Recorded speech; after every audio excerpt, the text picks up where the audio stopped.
Yo, what's up everybody? It's me, Jed Johnson from dieselcrew.com. And when there's even the lightest amount of snow out here and all the cloud cover that we have, the sun bouncing off of it gets into my eyes so bad it gives me a tremendous headache. So you're getting this episode of Cooking with Napalm with sunglasses on. Got a little bit more chicken that was left over that needs to be cooked up, so I'm hitting that up right now. And in the meantime, I'm going to answer some of the questions that have come in on the YouTube channel from you. Here we go. Here's one that I didn't get to last week. With so many different ways to train grip, how do you, Jed, decide specifically what you're going to work on during a session and what lift to choose from? I feel like there are so many different ways one can make progress, and I find myself always eager to try something new. One day I'll be doing lots of volume with lifting the bottoms of kettlebells, some farmers using Manus grips, as well as some thick handle pull-ups. But there are also things like axles or using Manus grip for deadlift, wrist training, and also different types of pinch work I can be doing. My question for you is, how do you keep yourself engaged on specific lifts without bouncing around too much? I've made gains with my hand strength, but recently I find myself playing around too much instead of focusing on key lifts. It could be ADD, but maybe you've gone through this with your own training. How can I overcome this? And this is from John, and he actually emailed me in. He's a subscriber on my email newsletter, and if you're not a subscriber on my newsletter, make sure you do that, because not everything that I put up on YouTube, not everything I do gets YouTubed, and not everything that I put up on YouTube gets on my site, and you might miss something, so you want to cover all your bases. For instance, you probably don't know that I put up a post on my website for Diesel Crew hoodies. So hopefully you can see that. And that was over a month ago, and I just realized as I'm talking to you that I never said anything about it on my YouTube channel. So if you're interested in getting one, check out the link below.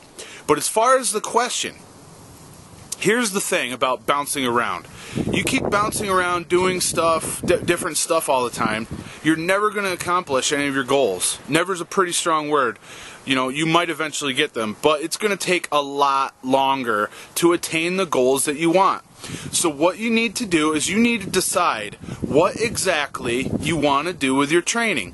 What lifts you want to perform, perfect, and what feats you want to do, whatever the case may be, and you need to set your training program up so that you're working towards those events. Now, you don't only have to use the implements that are in your goal. So let's say your overall goal is to lift the inch dumbbell.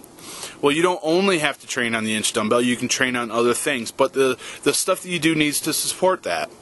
Have I ever had the problem that you're having? Yes, I used to bounce around all the time, especially in the first few years when a lot of my training was geared around attaining different feats of strength and different like plate pinching combinations, different challenge items and things like that. I was bouncing around all over the place. These days, I don't do much more of that because my goal now is to win grip contests. Not so much set world records, not so much, you know, do real well at one thing or be known as the best at one thing. I want to win competitions, and the only way I can do that is to have my training structured in that way. So those are the changes that I've made. I mean, I don't want to beat a dead horse, but if you need structure in your training, if you need to understand, then you need to get either one of my materials that I have out or join me at the Grip Authority, or we'll do some coaching to help set you up. It just makes no sense to keep doing the same stuff all the time and not attaining your goals. You should focus on your goal, attain that goal, and then change your goal. Okay? So if you want to, over the years, accomplish many different things, then you can do that, but you need to focus on just one or two things that are closely related at a time. That's a huge key. It's something that I had to find out for myself, and it's undeniable.